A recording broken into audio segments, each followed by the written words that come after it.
Hello students, कैसे हो आप सब। मुझे लग रहा है कि एक्सरसाइज 9.1 के हम 12 क्वेश्चंस कर चुके हैं। आप सबको समझ में आ रहा होगा। आज हम इस एक्सरसाइज को ख़त्म करेंगे 13, 14 एंड 15th क्वेश्चन। ओके, तो let's start from the 13th question. Exercise 9.1 13th question.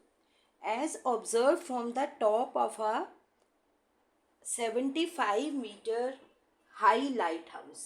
आपको मैंने इन क्वेश्चंस में बताया था कि आप लोग क्वेश्चन पढ़ते जाओ और फिगर बनाते जाओ। जैसे from as observe from a top of a 75 metre high lighthouse from the sea level. ये सी लेवल है और 75 मीटर ऊंचा एक लाइट हाउस है। और यहाँ से अब देखो, इस क्वेश्चन में दिया हुआ है द एंगल ऑफ डिप्रेशन, यानी कि हम लाइट हाउस के ऊपर खड़े होकर किसको देख रहे हैं? टू शिप्स, दो शिप्स। अब एंगल ऑफ डिप्रेशन कैसे बनेगा? ये हॉरिजॉन्टल है और एक बार यहाँ से हम इस शिप को भी देख रहे हैं और यहीं से ही इस शिप को भी देख रहे हैं। ये बहुत बच्चे गलती करते हैं एंगल ऑफ डिप्रेशन लेने के लिए। क्या है? 30 डिग्री। एंगल कहाँ से शुरू करना है हमने? ये हॉरिजॉन्टल लाइन से, ये हमारी लाइन ऑफ साइट है जब हम इस शिप को देख रहे हैं। तो ये है 30। फिर हॉरिजॉन्टल से दूसरी शिप को देखने वाली लाइन ऑफ साइट ये है। तो ये एंगल कितने का है? 45। ये चीज़ समझनी बहुत ज़रूरी है। अब देखो इधर ये 30 है तो इसके नीचे नीचे ये ऑल्टरनेट एंगल 30 का हो जाएगा। ये 45 है तो इस लाइन के साथ नीचे ये वाला एंगल 45 डिग्री का हो जाएगा। ठीक है। If one ship is exactly behind the other, ये एक शिप ए है, एक शिप, दोनों एक दूसरे के पीछे हैं। Find the distance between the two ships. इन दोनों शिप्स के बीच में हमने क्या निकालना है? डिस्टेंस, ये निकालना है। तो वेरी क्लियर। अब आपको इतने सारे क्वेश्चंस के बाद एकदम समझ में आ गया होगा कि कौन से दो ट्रायंगल लेने पड़ेंगे हमें। एक पहले ये वाला ट्रायंगल ले लेते हैं ADC। इससे हम क्या फाइंड कर सकते हैं? AD। और जब दूसरा ट्रायंगल लेंगे BDC, इससे हम क्या फाइंड कर लेंगे? BD। फिर BD में से AD को माइनस कर देंगे तो यू विल गेट A। ठीक है, समझ में आ गया कैसे करना है? इन ट्रायंगल ADC परपेंडिकुलर क्या है? 75 और बेस क्या है? AD। P upon B is tan 45। तो 75 अपॉन AD, tan 45 की वैल्यू क्या होती है? 1। तो 75 इज इक्वल टू AD। तो AD कितनी आ गई? 75।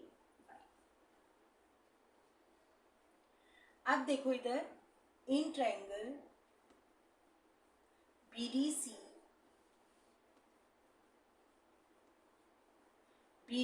में आप ये देखो कि परपेंडिकुलर तो वही है 75 और इसका बेस पूरा कितना है? BD is equal to 10।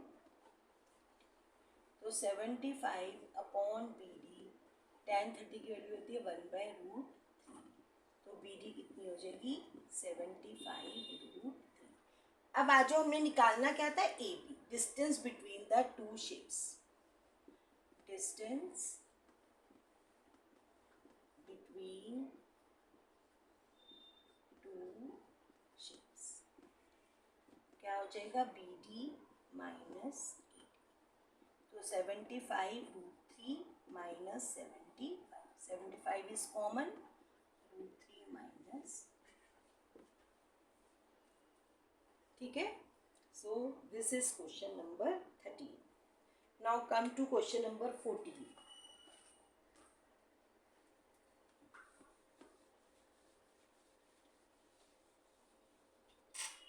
Question is,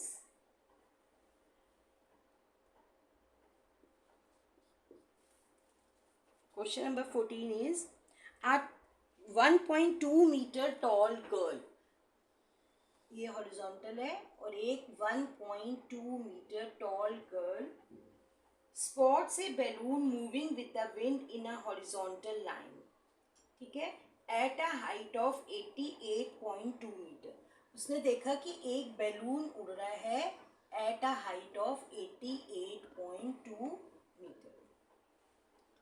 the angle of elevation of the balloon from the eyes, यहाँ से नहीं, यहाँ पे अगर 1.2 मीटर, तो यहाँ से वो जब देख रही है तो यहाँ पे आप हॉरिजॉन्टल बनाओगे और एंगल ऑफ एलिवेशन कितना दिया हुआ है बैलून का, 60 degree. After some time the angle of elevation reduces to 30 degree. अब एंगल ऑफ एलिवेशन रिड्यूस हो रहा है, यानी कि बैलून कहाँ जाता जा रहा है, पीछे की तरफ। यहाँ हाइट उतनी हाइट पे ही उड़ रहा है, बट अब बैलून आगे चला गया, तो अब एंगल ऑफ एलिवेशन जब उसने अब देखा बैलून को, तो वो कितने डिग्री का हो गया, 30 डिग्री। ना तो question is find the distance travelled by the balloon during the interval. इस इंटरवल में बैलून ने कितना डिस्टेंस कवर किया, ये आपने निकालना है। सब जगह नेमिंग कर लो।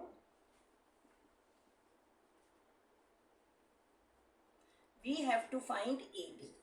अब देखो ए बी, यहाँ पे तो कुछ राइट ट्रायंगल बन ही नहीं रहा, तो ए बी जो है इस किसके पैरेलल है, सी एच के। अगर हम सी एच निकाल लें तो वही ए बी हो जाएगा। आप लिखोगे डिस्टेंस ट्रेवल्ड बाय बैलून कितना है,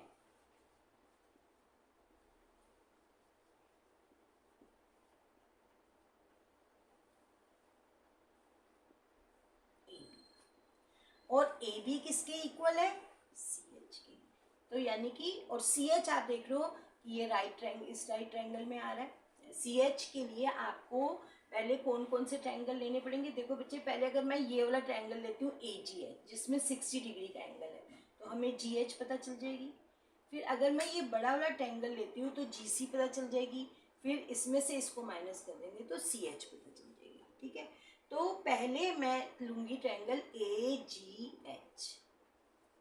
in triangle A ji H, A ji H में परपेंडिकुलर कितना है, 88.2 में से 1.2 को क्या कर देंगे, माइनस। तो 88, क्योंकि हमें इतना चाहिए, ये हाइट है उसकी, हमें सिर्फ ए एच चाहिए। तो ए एच कैसे होगी, यहाँ पे लिख लो, ए एच कैसे निकलेगी, 88.2 माइनस 1.2, तो 87.0। तो परपेंडिकुलर हो गया 87। अब इस ट्रायंगल का बेस क्या है, G H is equal to P upon B, क्या होता है, tan थीटा, और थीटा कितना है, 60। तो हमारे पास क्या आ गया, 87 अपॉन जी एच, tan 60 की वैल्यू क्या होती है, रूट, क्रॉस मल्टीप्लाई करोगे, G H 87, G H is equal to 87 upon root 3 से डिवाइड और रूट 3 से मल्टीप्लाई, क्योंकि नीचे रूट आ रहा है।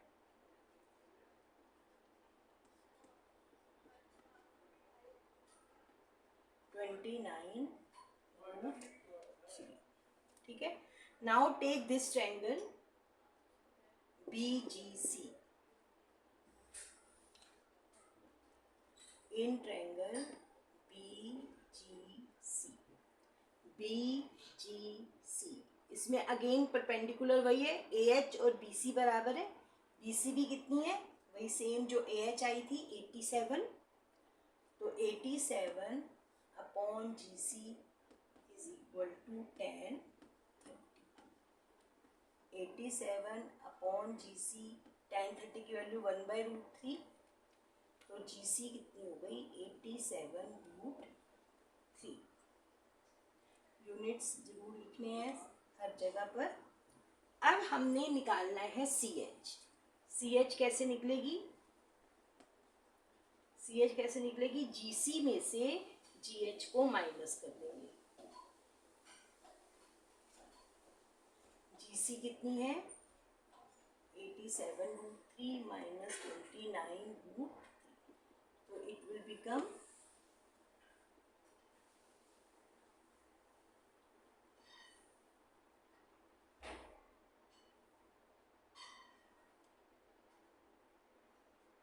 58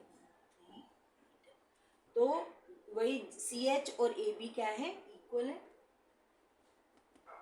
AB भी कितनी हो गई, तो distance travelled by the balloon कितना हुआ, जब उसका एंगल 60 से 30 हो गया तो कितना ट्रेवल किया distance, 58√3।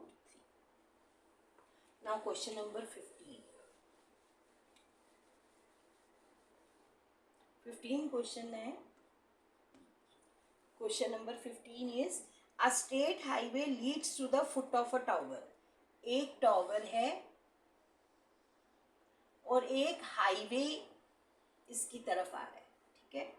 A man standing at the top of the tower, जो आदमी यहाँ पे खड़ा हुआ है उसने देखा, observe a car eight an angle of depression of 30 degree.